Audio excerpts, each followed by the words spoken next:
Parler des rois du contre-la-montre sans évoquer Eddy Merckx, c'est un peu comme vous mettre un homard sous le nez et vous interdire de le manger. Il appartenait au patrimoine universel de l'effort humain, c'est ce que disait Antoine Blondin. Mexico 1972, 49 km et 431 mètres dans l'heure, à une époque où la science n'avait absolument pas droit au chapitre, autant dire qu'on était à des années-lumière du record de Francesco Moser. À Mexico, le reportage que nous avaient ramené nos envoyés spéciaux, Maurice Loiseau et Marc Geniot.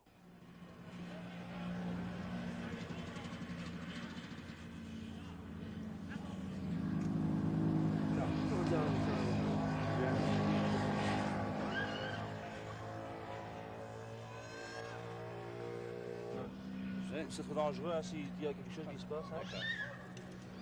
Eddy, vous venez de découvrir le Rome olympique il y a quelques minutes que vous tournez sur la piste. Quelles sont vos premières impressions? Les premières impressions, je dirais que c'est un vélodrome qui roule facilement. Une très bonne impression, le bois est très sec et une très bonne piste. Moi, je trouve qu'il y a quand même beaucoup de vent le matin. Vous avez aussi découvert Mexico et cette fameuse pénétration dans l'air dont on parle tant. Alors vos impressions à ce sujet-là aussi?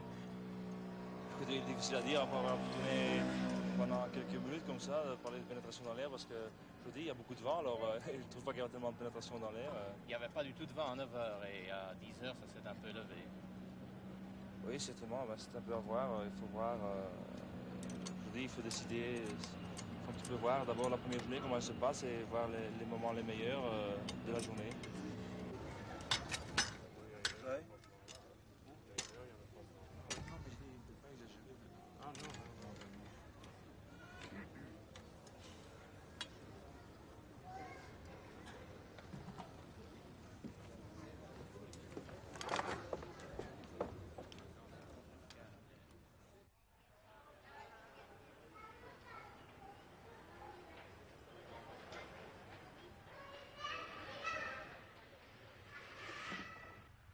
Après, il y a un peu plus de souplesse maintenant, no?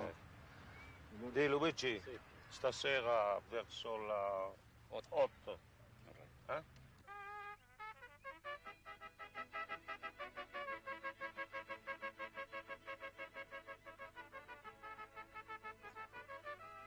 Sous le contrôle du professeur Petit et de ses collaborateurs, Merckx s'est bien préparé à affronter l'altitude et donc une atmosphère appauvrie en oxygène.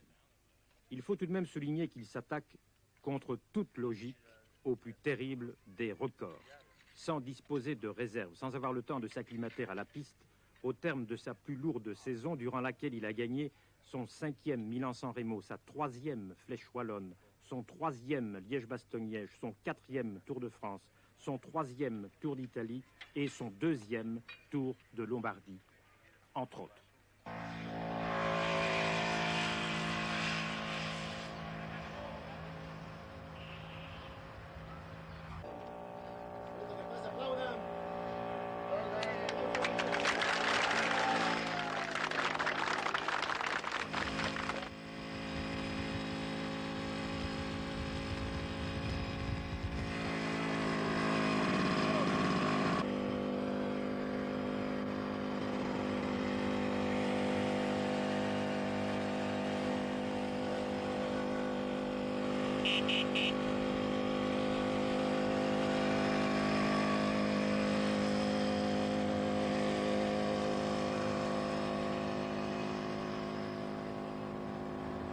À Mexico, il n'a pas le temps de procéder à des essais préliminaires.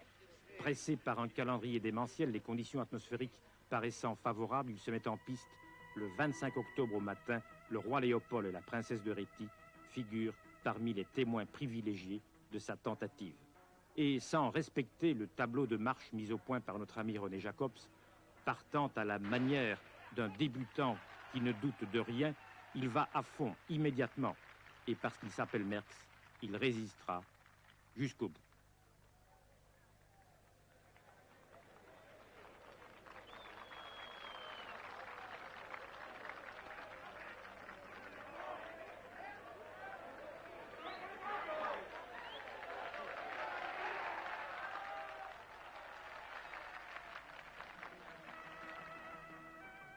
Il va pulvériser au passage ce qui ne se fait plus, ce qui est ahurissant. C'est comme si Renaud battait le record des 800 mètres dans une tentative sur 5000. Il va pulvériser les records des 10 et des 20 kilomètres. On sait déjà qu'il dépassera de loin s'il tient le coup et les plus compétents en ont douté après 10 minutes. On sait qu'il fera oublier le record du Danois Ritter, 48 km 653. Chacun retient son souffle.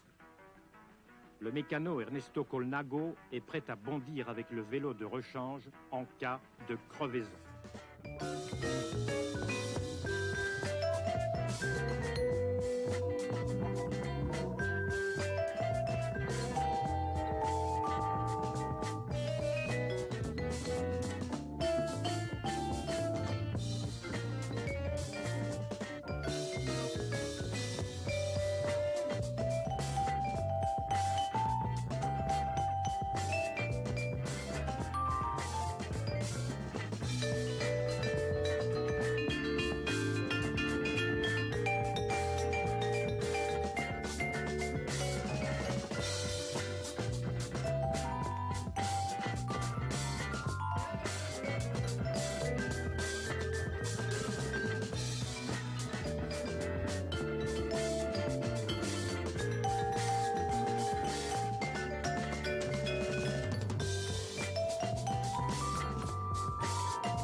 Parti en bolide comme un pistier, Merckx soutient son effort.